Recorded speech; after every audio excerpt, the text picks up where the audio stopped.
dje ka dalë pas dite video e drejtorit të shkollës. Prezenca e tij në punë nuk është e tolerueshme. Dje ka dalë pas dite video e drejtorit të shkollës, sot ajo është proceduar menjëherë në Komision Disiplinor Komunal. Ndryshe trajtohet mësimdhënësi, sepse mësimdhënësi është në menaxhim të drejtorit të shkollës dhe i njëjti kërkon që të bëhet një proces verbal nga stafi drejtorisë të arsimit dhe ata vendosin pastaj bashkë me dhënat që mbledhen në shkollë se është për komision disiplinor apo si do procedohet tutje.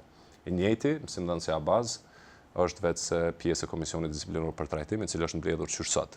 Dhe rezultatet e analizës së tyre besoj që do dalin në fillim të javës tjetër dhe masat sigurisht që s'mund të jenë të lehta, sepse vetëm në këtë formë duke vendos kufi të qartë për zero tolerancë të dhunës në shkolla, kushdo qoftë nxitja, kushdo qoftë lajthitja që është përmend është potencuar shumë herë, vetëm këtë formë ne mund ta luftojmë si fenomen. Mësuesi mos ka shkuar në shkollë? Jo, prej momentit të parë shkon me një suspendim të menjëhershëm administrativ. Ka shkuar me suspendim? Jo.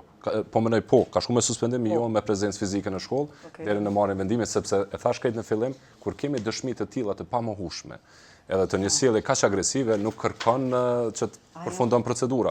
Procedura hetimore e Komisionit Komunal në këtë rast përcakton masën finale që atij jepet, qoftë suspendim marrje licencës, çka do qoftë ajo masë finale që nxjerret pa dashur me paragjyku komisionin disiplinor. Mirë, po prezenca e tij në punë nuk është e tolerueshme. E njëjta ka ndodhur me drejtorin, unë kam të dy proces verbalet këtu që i kemi nxjerrë edhe për drejtorin edhe për mësimdhënësin. Edhe çka rezultati me drejtorin se nuk e dim hala. Asnjëri nuk duhet të shfaqet në punë deri në marrjen e një vendimi tjetër. Pa edhe disa elemente të tjera të këtij fenomeni, të kësaj ngjarje në veçantë jo të fenomenit që unë nuk mund t'i mbështes dhe nuk mund t'i aprovoj, siç ka ndodhur edhe me protestën e mësimdhënësve, mbështetjen e sindikatës. Në një formë ka pas një rreshtim për krah mësimdhënësit për të treguar se ata janë në mbrojtje të asaj se çka ka ndodhur. Të gjitha orët do të kompenzohen.